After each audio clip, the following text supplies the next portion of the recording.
So today we're talking about suffering. I'm Amy and this is Leslie. Our question of the day is, what do we mean when we talk about suffering? So the definition that we found out of the article by Tate and Perlman was suffering is an intimate experience and the sufferer is often isolated from her surroundings and peers. The separation can make caring for suffering patients extremely challenging. It can also lead to frustration and withdrawal.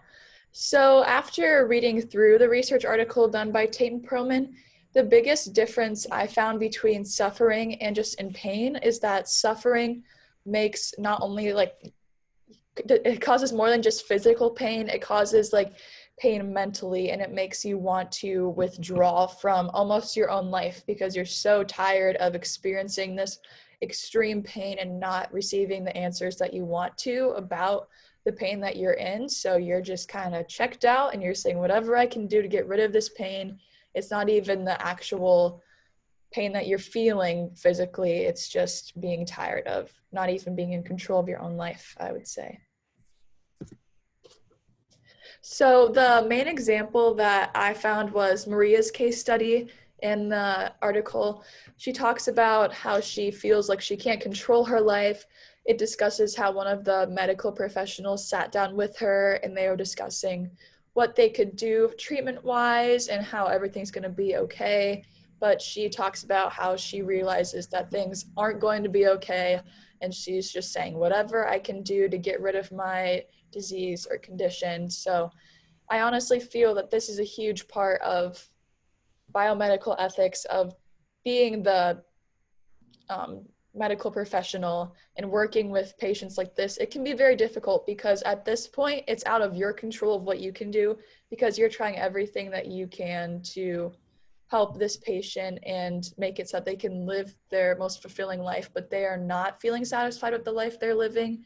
And that's the mental state of mind, because you're doing everything you can as a medical professional to help them.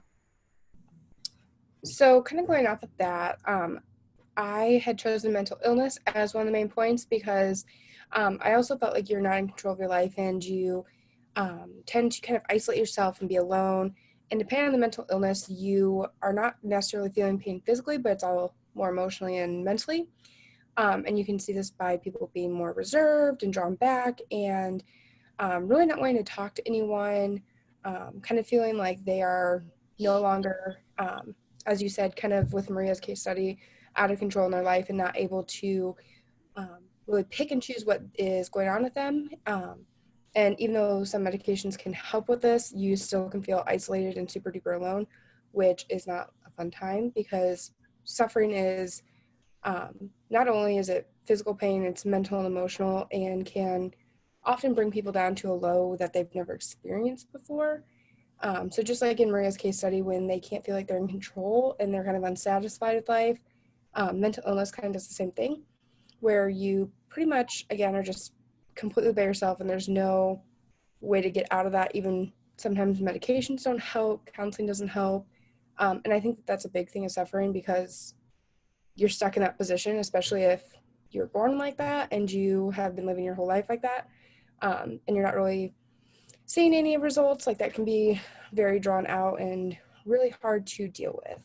So for me, I feel like suffering not only is, again, the physical, but also really super emotional and mental. And I think going back to what you said, Leslie, like the whole Maria's case study, they kind of go hand in hand because they essentially are losing control of everything in their life and there's no um, hands-on, this is what we're doing to fix it, because there's not really anything to fix because it's just the problem at hand. Yeah, and going back to emphasizing on the isolation part, I kind of missed that in my description.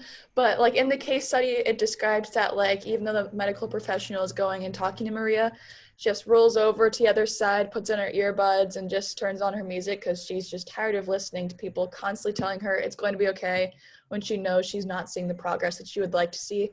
And this goes the same for mental illness too. People have depression, anxiety, they are potentially seeking counseling, psychologists, whatever they need to, and they're still not seeing the progress they'd like to. They still have a hard time getting out of bed every morning. They struggle to find the happiness that people are working so hard with them to, as their end goal, to find happiness, and they still are struggling with that. And it's really hard to get back up and try again every day when you're not seeing the results that you've been told that you're supposed to be seeing. So that's, I think, a huge aspect of suffering, is just giving your all and still not succeeding. And that takes a toll on you mentally, that you're giving everything that you have and you still cannot get the results that you see everyone else having, appearing to be in control of their life and happy and living the fulfillment that they wish to see, and you are trying your best but still not there. So that's a huge part of suffering, I personally think. I agree completely. And that is our presentation on suffering. Thank you. Alrighty. Well, do you want to